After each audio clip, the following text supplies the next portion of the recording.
नमस्कार दोस्तों, मैं हूं आपका दोस्त अन्नू खान और आप देख रहे हैं न्यूज एक्सटेंशन।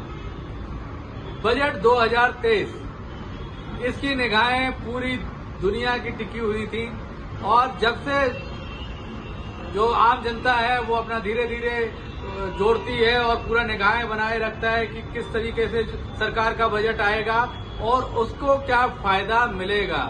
एक्चुअली जो बजट है वो आम जो जनता है जो अपना हर थोड़े थोड़े पैसे जुटाकर कुछ चीजें जुटाता है और ये देखता है कि अब हमें जो सरकार का जो बजट आएगा उसमें हमको क्या फायदा मिलेगा, वो आम जनता का क्या बजट होगा। लेकिन यह जो बजट जो होते हैं वो आम जनता से परे होते हैं। आम जनता का ज्यादा उसमें फायदा दिखाई नहीं देता है कि आम जनता जो है जो ज्यादा टैक्स देते हैं उनको तो समझ में आता है कि हाँ टैक्स में हमको रियायत मिलती है। लेकिन जो आम जो जनता है, जो ज्यादातर हमारी जो जनता है वो रहती है गांव में, झुग्गियों में, कॉलोनियों में, ठीक है, तो उनको जो बजट है बड़ा समझाना थोड़ा कठिन होता है। लेकिन ये भाई एक प्रक्रिया है, जो चीज चलती है वो दिखाई देती है कि हाँ बजट में क्या मिला हुआ है। तो जो आज बजट जो पेश हुआ है उसमें हम बता दें, आय जो लाख में है 0 से 3 लाख की आय है, जो आय टैक्स है वो नील कर दिया है सरकार ने। और पहले जो टैक्स था वो 2500 रुपए होता था, जिसका फायदा 2500 रुपए जो जनता है उनको मिलेगा। आय जिनकी 3 से 6 लाख थी उनको जो टैक्स है वो 15,000 रुपए देना पड़ेगा। पहले जो टैक्स था वो 22,500 रुपए था, जिसमें अब लोगों को 7,500 का फायदा मिलेगा। जिनकी आय 6 से 9 लाख रुपए थी उनको 45,000 रुपए टैक्स देना पड़ेगा अब। और जबकि पहले जो टैक्स था वो था 60,000, उनको 15,000 का इसमें सरकार ने फायदा दिया है। जिनकी आय 9 से 12 लाख रुपए थी तो उनको जो अब टैक्स 90,000 रुपए देना पड़ेगा और पहले टैक्स 1,15,000 रुपए देना पड़ता था, जिसमें अब जो जनता है उनको 25,000 रुपए का फायदा मिलेगा। जिनका आय 12 से 15 लाख रुपए है उनको अब टैक्स देना पड़ेगा 1,50,000 रुपए।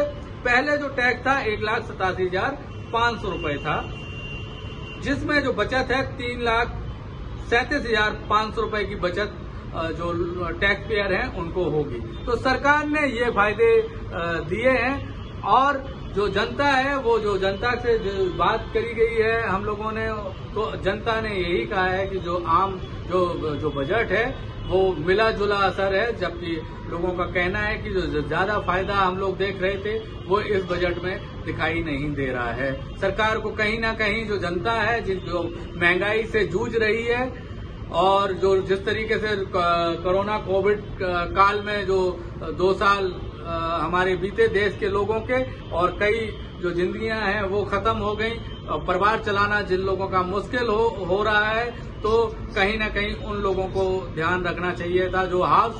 जो घर खरीदार हैं, घर खरीदारों का ध्यान रखना चाहिए था और टैक्स हैं उनको रिबेट देना चाहिए था, जो भारी भरकम टैक्स देते हैं।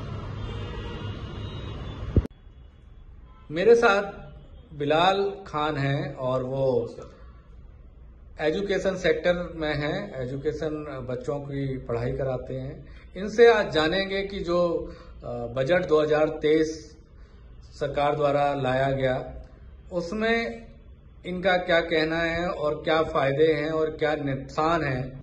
आज एक आम नागरिक से जानते हैं जो अपना व्यवसाय कर रहे हैं, उनसे जानते हैं कि क्या इनको फायदा मिल रहा है बजट में। तो पहले तो मैं अन्नू खान जी का धन्यवाद देना चाहूंगा जो ये इस मुद्दे को उठा रहे हैं एक आम नागरिक के लिए, एक आम आदमी के लिए।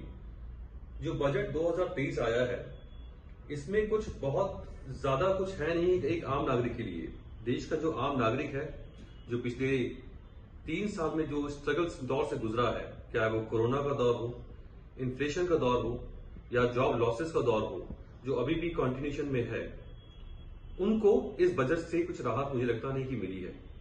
अन्नू खान जी, देखा जाए तो बल्कि जो बजट में जो चीजें चीपर की गई हैं वो एक जो बड़े इंडस्ट्रियलिस्ट लोग हैं उन्हीं को फायदा देने के लिए आगे बढ़ाया गया इसको।